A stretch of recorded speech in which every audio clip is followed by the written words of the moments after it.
spiritual versus agamawi. Kata Yesus kepadanya, "Akulah jalan dan kebenaran dan hidup. Tidak ada seorang pun yang datang kepada Bapa kalau tidak melalui aku." Yohanes 14 ayat 6. Manusia adalah makhluk jasmani yang bertubuh dan berjiwa, tetapi juga disebut makhluk rohani atau makhluk spiritual. Itu sebabnya di dalam hati kecilnya, manusia percaya adanya dimensi kehidupan setelah kematian. Ketika era modern dan rasionalitas melanda dunia barat, banyak orang barat meninggalkan kehidupan yang bersifat ritual keagamaan karena merasa agama telah mengekang kehidupan moralitas mereka. Mereka ingin hidup bebas tanpa batas. Akibatnya banyak gereja menjadi kosong dan hanya diisi oleh orang-orang berusia lanjut. Namun kemudian kita melihat kehidupan mereka yang materialistis dan moralitas bebas tanpa batas justru terasa hampa. Otak mereka dipenuhi rasionalitas, tetapi jiwa mereka kosong. Itu sebabnya mereka haus akan kehidupan yang berdimensi spiritual. Praktek meditasi dari timur menjadi tren di dunia barat. Mengapa ini bisa terjadi?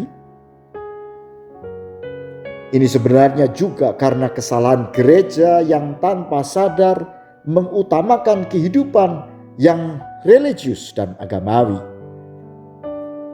yaitu kehidupan yang mengutamakan hukum dan peraturan agama, di mana kesalehan diukur dengan taat melakukan hukum dan taat melakukan religi peribadatan.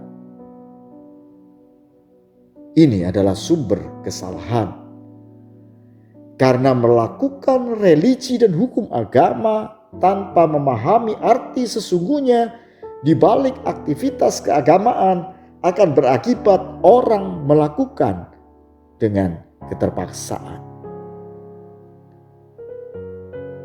Di sisi lain, dengan melakukan ritual seseorang merasa rohani namun sebenarnya tidak. Ritual keagamaan tanpa pemahaman berakibat kehampaan dan kematian secara rohani.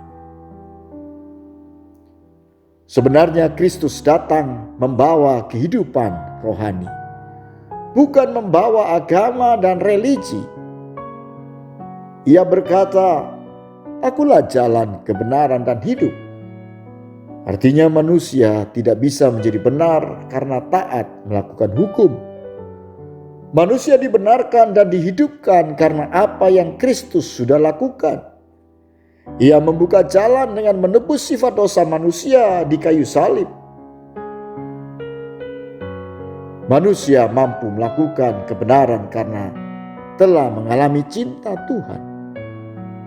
Salib adalah bukti cinta Tuhan. Inilah kehidupan spiritual, yaitu kehidupan yang telah mengalami cinta Tuhan.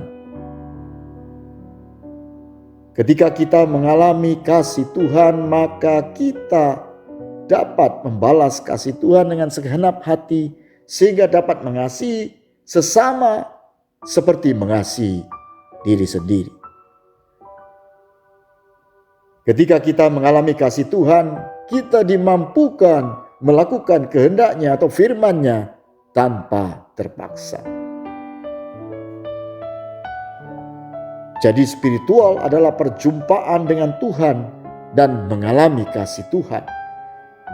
Sedang religius dan agamawi adalah perjumpaan dengan hukum agama. Ini perbedaan sifat keduanya. Spiritual adalah kerelaan, agamawi adalah keterpaksaan. Spiritual adalah memahami orang lain, agamawi menuntut. Spiritual mengampuni kesalahan, agamawi menghakimi. Spiritual menghidupkan, agamawi mematikan. Spiritual membangun, agamawi menghancurkan. Spiritual bersumber pada motif hati, agamawi berfokus pada tindakan. Spiritual menciptakan kedamaian, agamawi menciptakan ketakutan. Spiritual adalah Anda telah mengalami kasih Tuhan. Sedang agamawi, Anda berusaha melakukan ketaatan supaya dikasihi Tuhan. Cek hidup Anda. Sudahkah Anda mengalami kasih-Nya sehingga Anda dapat hidup secara spiritual? Amin.